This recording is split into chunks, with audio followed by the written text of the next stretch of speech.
Selamat pagi, sekali lagi saya ingin menyapa Anda semua. Selamat datang dalam acara Mekari Conference 2022 Indonesia's Annual Digital Transformation and Business Innovation Conference. Boleh berikan aplaus yang meriah untuk acara kita pagi hari ini. Baik, semoga Anda semua pagi hari ini penuh semangat untuk mengikuti berbagai sesi menarik di Mekari Conference 2022 ini. Dan senang sekali bersama dengan saya Irma Mima. Ini sebuah kebanggaan untuk saya bisa menjadi bagian dalam acara yang luar biasa ini. Dan tentunya saya akan menemani Bapak Ibu, rekan-rekan sekalian dari awal hingga akhir acara nanti. Setelah beberapa lama kita tidak dapat bertatap muka secara langsung dalam acara-acara dari Mekari, akhirnya tahun ini Mekari Conference dapat dilaksanakan di Pacific Place dan dihadiri oleh para peserta secara langsung dari banyak industri seperti F&B, retail, consumer product, e-commerce, trade, media services, dan juga hospitality serta startup owners. Boleh kita berikan aplaus sekali lagi yang paling meriah semangatnya untuk kita semua pagi hari ini. Baiklah Bapak Ibu dan rekan-rekan, seperti yang kita ketahui bersama bahwa Indonesia saat ini tengah berada di era industri 4.0 yang mana industri 4.0 ini memberikan pengaruh yang signifikan bagi bisnis UKM dalam berbagai aspek seperti sumber daya manusia, keuangan dan kepatuhan pajak yang mengarah pada pertumbuhan bisnis. Dan tentunya diperlukan transformasi dari yang sudah ada agar kita lebih siap lagi nantinya menghadapi industri 4.0 ini. Dan untuk itulah Mekari Conference diadakan yang bertujuan untuk memberikan insight, inspirasi, dan update terbaru terkait dengan digital transformasi dan juga inovasi agar para pelaku bisnis nantinya dapat mempercepat pertumbuhan perusahaan dengan memanfaatkan potensi teknologi. Dan di Mekari Conference ini nantinya akan ada banyak sekali para pembicara profesional dari kalangan bisnis yang akan memberikan wawasan praktis bagi para pelaku bisnis. Dan selain itu juga di area foyer ada exhibition dari berbagai sektor yang dapat nantinya memberikan solusi bagi para hadirin semua di sini. Sekali lagi saya boleh minta semangatnya yang luar biasa dari Bapak Ibu rekan-rekan sekalian. Tepuk tangan yang meriah untuk kita semua. Dan baik untuk membuka kebersamaan kita dalam Mekari Conference 2022 ini, marilah bersama kita akan mendengarkan sambutan dari Mekari dengan temanya yaitu Powering Growth in Uncertain Times yang akan dibawakan oleh yang kami hormati Bapak Suwandiso selaku CEO of Mekari. Bapak Ibu kita berikan aplaus yang meriah, dengan hormat saya undang Bapak Suwandiso. Tes.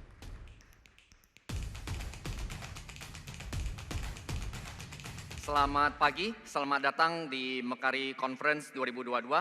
Senang bisa berada secara offline lagi dan bertatap muka dengan Bapak Ibu sekalian, rekan-rekan yang antusias dengan transformasi digital. Saya akan memulai pagi ini dengan topik Powering Growth in Uncertain Times.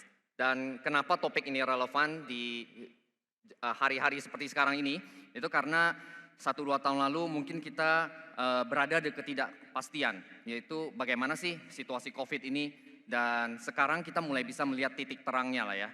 Terus kemudian setelah lebih jelas soal situasi COVID, ternyata kita menghadapi di bisnis banyak lagi ketidakpastian yang lain. Baru minggu lalu Presiden Joko Widodo mengatakan bahwa ekonomi dunia dalam kondisi mengkhawatirkan. Salah satu penyebab utamanya adalah inflasi yang tinggi yang terjadi di banyak negara. Dan di Indonesia sendiri inflasinya juga tinggi. Inflasi di per data di bulan Juli, inflasi di Indonesia itu sekitar 5%, itu tertinggi dalam 7 tahun terakhir. Kemudian, belum lagi situasi di Rusia dan Ukraina, kita dalam beberapa hari terakhir melihat eskalasi situasi di China dan Taiwan, yang tentu saja kalau terjadi sesuatu, impact-nya ke Indonesia akan lebih signifikan karena China adalah mitra dagang utama dari Indonesia. Selain itu banyak lagi ketidakpastian lain yang harus kita hadapi di bisnis kita. Tapi bukan orang Indonesia namanya kalau kita masih tidak bisa melihat untungnya di mana atau untunglah apa. Jadi walaupun inflasi sudah tinggi, kita masih bilang beruntung inflasi Indonesia tak setinggi Thailand dan India. Jadi kita selalu optimis melihat kebaikan kita ada di mana, strength kita di mana dan sebagainya. Itu sebabnya juga dalam satu survei terakhir yang dilakukan oleh Bank Indonesia, Consumer Confidence atau indeks keyakinan konsumen, tingkat keyakinannya ada di level 124. Jadi kalau di atas 100 artinya optimis. Jadi walaupun kita melihat banyak ketidakpastian dan sebagainya, tapi kalau ditanya secara umum, orang Indonesia masih optimis dengan situasi ekonomi di Indonesia. Dan optimisme ini memang hal yang sangat penting. Jadi saya pikir ini mungkin salah satu karakter dari orang Indonesia. Sehingga optimisme ini membuat kita minggu depan bisa merayakan ulang tahun kemerdekaan Indonesia yang ke-77. Kenapa bisa? Karena 100 tahun yang lalu orang putra-putri Indonesia, pemuda-pemudi Indonesia itu punya optimisme bahwa kita bisa lepas dari penjajahan, bahwa kita bisa merdeka. Dan optimisme itu ditranslate atau ditindaklanjuti dengan langkah nyata. Kalau 100 tahun yang lalu, 100-an tahun yang lalu, pemuda-pemudi Indonesia mengambil bambu runcing untuk berjuang melawan penjajahan. Kemudian seiring dengan perkembangan zaman, tidak lagi bambu runcing, tapi senjata yang senapan api dan sebagainya. Kemudian berkembang lagi menjadi era diplomasi. Itu adalah perjuangan yang dilakukan oleh bangsa kita. Kemudian sekarang kita ada di era modern. Konteks kita adalah pelaku bisnis. Perang yang kita hadapi sudah berbeda. Musuh yang kita hadapi juga berbeda. Kemerdekaan yang kita cari sudah berbeda. Yang kita cari sekarang, musuh yang kita hadapi adalah bisnis yang tidak efisien. Musuh yang kita hadapi atau kita harus merdeka dari apa? Kita harus merdeka lagi dari tenaga kerja yang tidak produktif. Itu adalah beberapa hal yang menjadi perjuangan kita saat ini.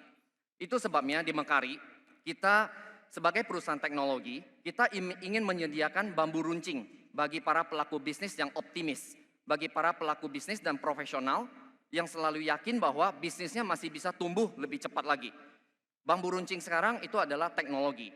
Itulah mengapa di Mekari misi kita adalah bagaimana kita bisa memberdayakan bisnis dan profesional di dalamnya untuk terus tumbuh. Nah, kami merangkum apa yang kami lakukan dalam satu video singkat berikut ini. This is my dream team. Gak kebayang bisa seperti sekarang. Sejak kolaborasi jadi lebih mudah, seberapa besar tantangan bukan lagi masalah. Sekarang tiap pribadi punya keleluasaan untuk berkembang dan saling menopang. Berapapun jumlah kami bertambah, kinerja tetap terpantau, terintegrasi, dan terarah. Saat semua bergerak sebagai tim yang kuat, produktivitas akan terus meningkat. Lihat, buka cabang baru lagi. Unbelievable. Gak nyangka, usaha kecil bisa bertumbuh sebesar ini. Tiap keputusan yang diambil jadi lebih tepat, karena berbasis informasi aktual dan perhitungan akurat.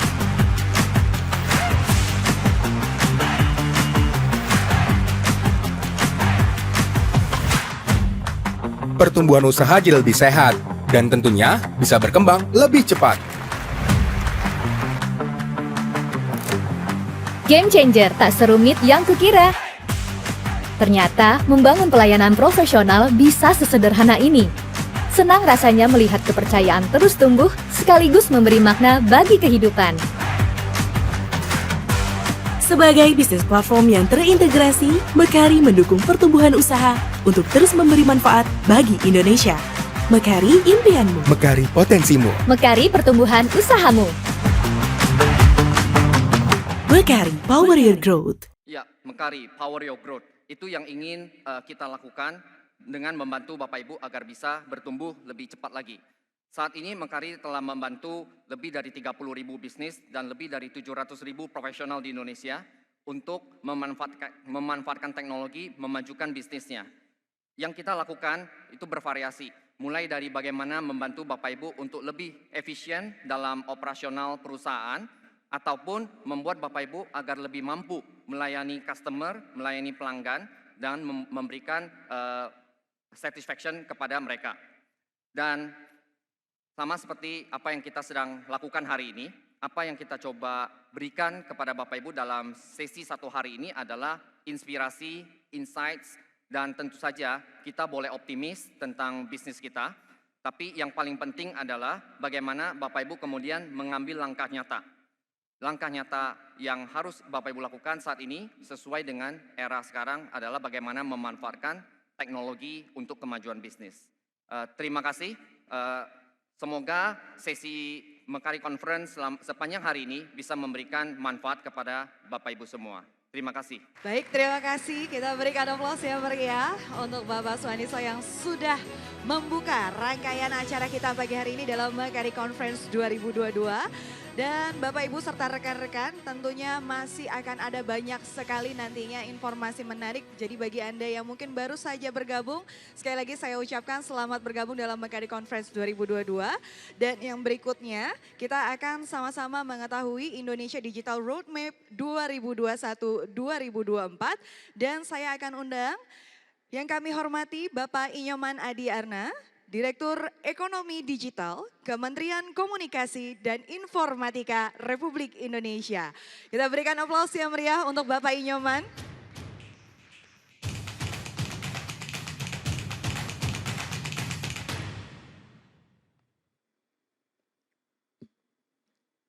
Baik, yang kami hormati Pak Suwaniso, CEO Mekari, Bapak Ibu yang kami hormati, sebagian besar di sini saya lihat banyak pelaku UMKM. Selamat pagi, Assalamualaikum warahmatullahi wabarakatuh. Salam sejahtera bagi kita semua.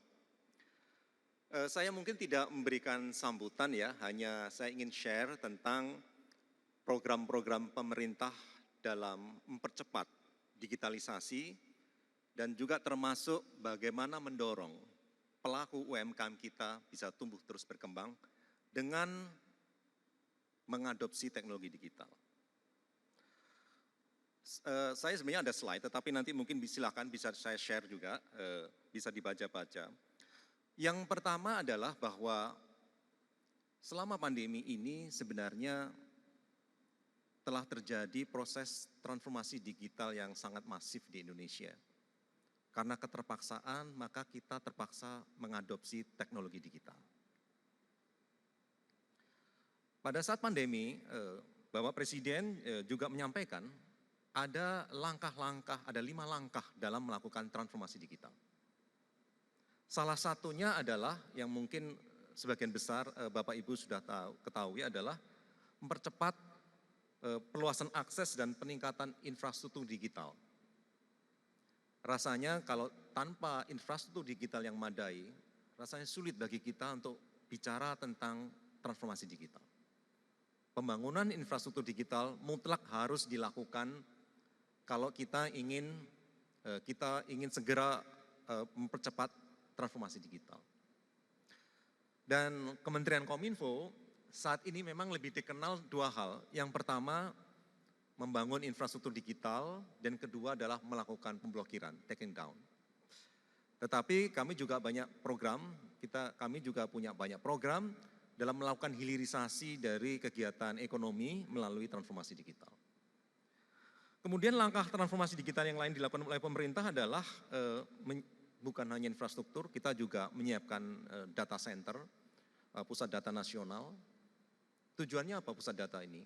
Agar layanan pemerintah, jadi ini pusat data untuk kepentingan pemerintahan, layanan pemerintah dari pusat sampai daerah, bahkan kalau perlu sampai ke level paling bawah pun itu bisa dilakukan melalui layanan awan atau cloud service, government cloud service. Jadi masyarakat nantinya akan bisa termudahkan dengan pelayanan ini, tidak harus datang ke kantor-kantor. Tentu saja sebagai fondasi adalah infrastrukturnya harus ada, konektivitasnya harus ada. Kemudian di luar itu adalah tentu saja kita harus menyelesaikan banyak regulasi ya. Kita kalau bicara transformasi digital, seringkali pemerintah di banyak negara, bahkan di negara maju pun, regulasi itu selalu tertinggal dari perkembangan teknologi yang sangat pesat. Dulu kita punya undang-undang mungkin telekomunikasi, 15 tahun, 20 tahun masih relevan. Tapi dalam dunia aplikasi dan dunia konten, 3 tahun, 5 tahun aplikasi itu, regulasi pengaturan aplikasi itu sudah ketinggalan zaman.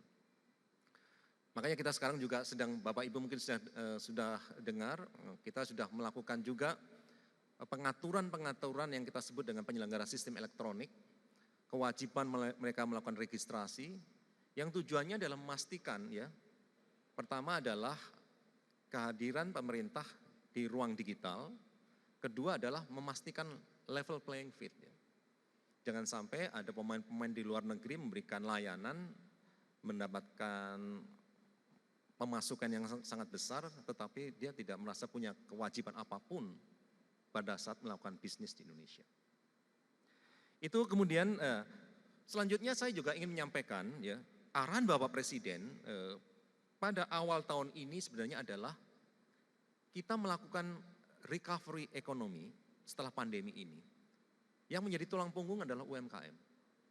Jadi saya ingin bacakan ya, apa yang menjadi arahan Bapak Presiden terkait UMKM. Kita tidak boleh hanya menjadi penonton di tengah masifnya aktivitas perdagangan digital. Kita harus membanjiri marketplace, UMKM, koperasi harus membanjiri marketplace dengan produk-produk dalam negeri, produk-produk UMKM kita. Jadi ini yang menjadi arahan Bapak Presiden.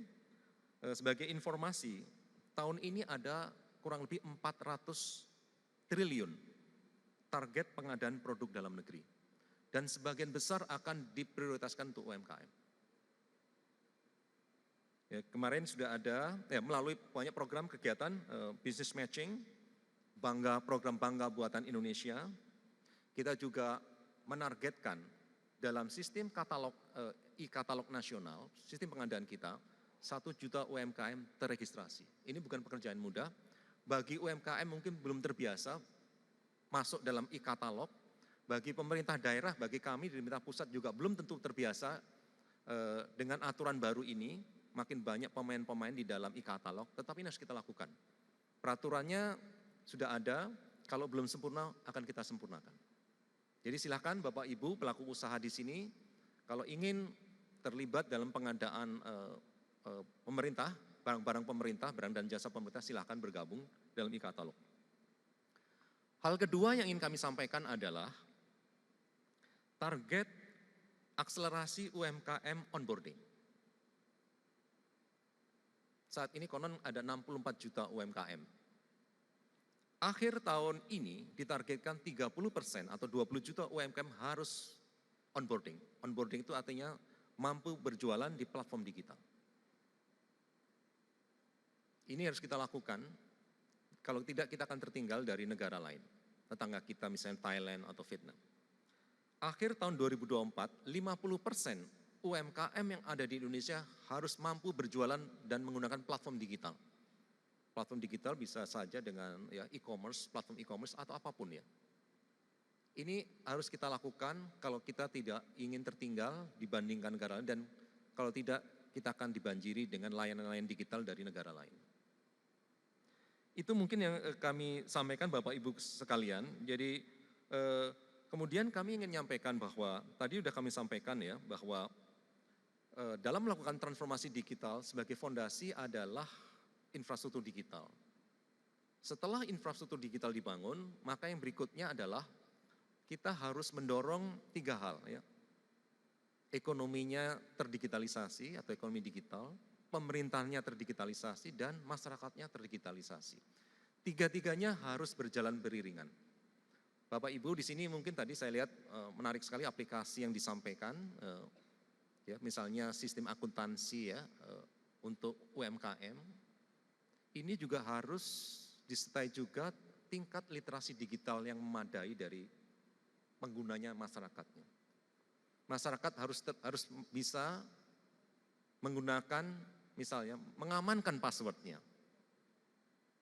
Tanpa itu ini akan menjadi masalah besar. Masyarakatnya juga harus paham mana yang informasi, mana yang disinformasi.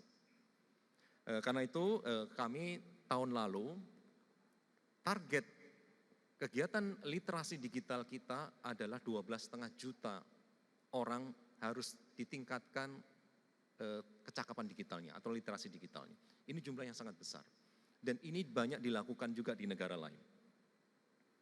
Dan apa yang kita berikan kepada mereka, yang pertama adalah paket-paket pelatihan, bukan pelatihan sebenarnya. awareness terkait etika digital, terkait keamanan digital, terkait budaya digital, dan seterusnya. Pelatihan-pelatihan sangat dasar. Kemudian di luar itu tentu saja tugas kami di Kementerian Kominfo ini sebenarnya adalah membangun building block tadi ya. Building block itu adalah regulasinya disiapkan, tata kelolanya disiapkan, termasuk tata kelola data yang sekarang menjadi banyak sorotan.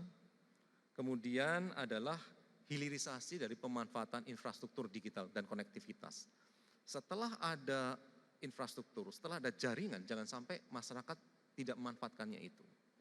Dan sebagaimana diketahui Bapak Ibu sekalian, perkembangan e-commerce kita dari data yang survei yang kami lakukan beberapa tahun yang lalu, masih berpusat di 10 kota besar di Indonesia. Terutama di Jawa, sebagian Sumatera, sebagian Nusa Tenggara, dan sebagian Sulawesi. Di Indonesia Tengah dan Indonesia Timur masih banyak sebenarnya potensi ya. Mereka ingin bertransaksi dengan secara digital, tetapi belum bisa karena infrastrukturnya belum memadai. Jadi ini adalah menjadi tanggung jawab kami di Kementerian Kominfo untuk mempercepat pembangunan infrastruktur telekomunikasi dan infrastruktur digital ini, termasuk pembangunan misalnya jaringan optik bawah laut, Palaparing ya, yang sudah sampai di Papua. Tahun depan kita akan meluncurkan satelit multifungsi, sehingga daerah-daerah yang sangat jauh ya, daerah yang kita kenal dengan daerah 3T, terluar, tertinggal, terdepan, karena terdepan di perbatasan, itu mendapatkan akses yang sama dengan saudara-saudara kita yang ada di kota besar di Pulau Jawa ini misalnya. Baik, kemudian bagian terakhir yang ingin kami sampaikan adalah kegiatan mendorong digitalisasi UMKM atau adopsi teknologi digital bagi UMKM itu dilakukan oleh banyak kementerian, termasuk Kementerian Kominfo. Tahun 2017-2019, mungkin Bapak Ibu di sini ada yang pernah terlibat dalam kegiatan UMKM Go Online, atau saya nggak tahu mungkin Pak Suwandi Soh juga pernah tahu.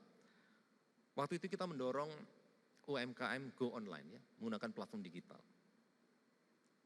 Kegiatannya onboarding ya, bagaimana berkolaborasi dengan marketplace ya, melakukan pembayaran digital. Tahun 2020-2021 Kominfo memfokuskan kepada active selling. Jadi ini satu tahap berikutnya setelah onboarding. Menjadi perhatian kita waktu itu adalah banyak UMKM yang sudah berjualan di marketplace, setelah itu 3 bulan tidak ada aktivitas, mereka akan di-delete. Akan dihapus di marketplace. Kita memberikan fasilitasi pendampingan tahun 2020-2021 kepada UMKM agar mereka bisa bertransaksi, berinteraksi dengan calon pelanggannya dan mengupload produk-produknya di marketplace. Ini yang kami lakukan melalui fasilitasi dan pendampingan. Kemudian 2022-2024 kami lakukan adalah mungkin sama dengan apa yang dilakukan Mekari ya, mungkin hanya beda fokus saja. Kami melakukan pendampingan dan fasilitasi adopsi teknologi digital 4.0 bagi UMKM mulai dari level yang paling bawah sampai level yang atas ya. Jadi pelatihan-pelatihannya itu mulai dari misalnya memanfaatkan QR Kris Code ya. Itu kami lakukan ya, UMKM kelas mikro misalnya. Kemudian kita juga menyediakan, memberikan bantuan bekerja dengan para startup yang lain, misalnya aplikasi Enterprise Resource Planning ya. Dan kemudian juga kita juga mengajarkan mereka, memberikan pendampingan misalnya memanfaatkan teknologi tahun ini ya, VR AR untuk memvisualkan produk-produk mereka jual. Target kami memang tidak besar Pak, hanya tahun ini 30.000 UMKM yang semuanya masuk dalam kelas produsen. Jadi kami reseller, kami tidak melibatkan UMKM reseller karena kami ingin fokus kepada UMKM produksi. Di 4 kelompok, ada 13 kelompok termasuk makanan, ya, kerajinan dan seterusnya.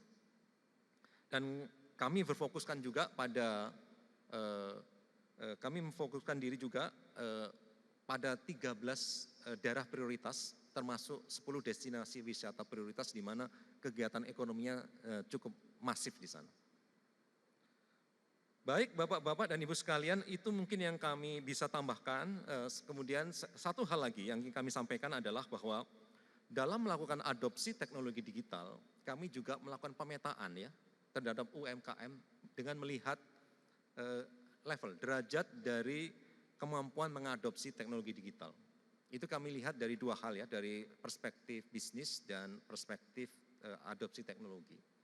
Ada yang UMKM yang siap langsung beradopsi dengan teknologi digital, ada yang masih pada level paling bawah. Jadi ada 4 level yang kami lakukan sehingga adopsi teknologi digital yang diberikan kepada UMKM tersebut melalui kegiatan fasilitasi dan pendampingan yang kita lakukan itu bisa tepat guna dan tepat sasaran sehingga mereka bisa melakukan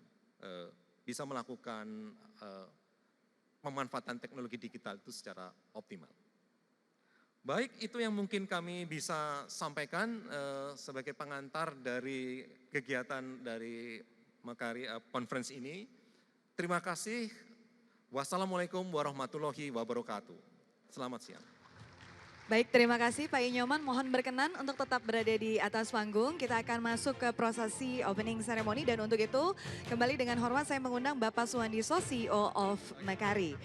Baiklah Bapak Ibu dan rekan-rekan, kita akan sama-sama menyaksikan sesaat lagi prosesi opening ceremony yang mana nantinya ditandai dengan penekanan tombol oleh Bapak Inyoman dan juga Bapak Suwandiso. Mohon izin nanti saya akan bantu untuk memberikan aba-aba dengan hitungan dan silahkan Bapak Inyoman dan juga Bapak Suwandi untuk bersiap-siap mendekatkan tangan di tombol. Mohon izin nanti saya akan bantu untuk memberikan aba-aba Bapak-Bapak.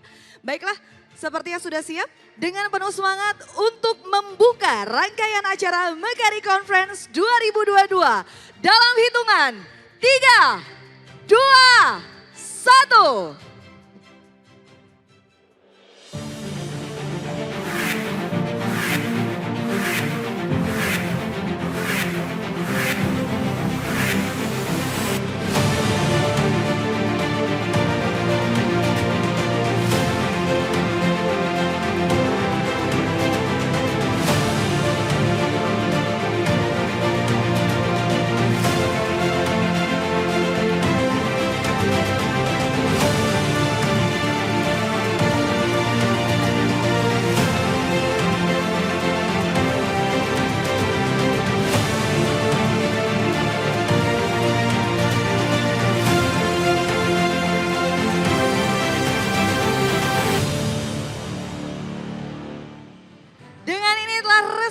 Rangkaian acara Mekari Conference 2022.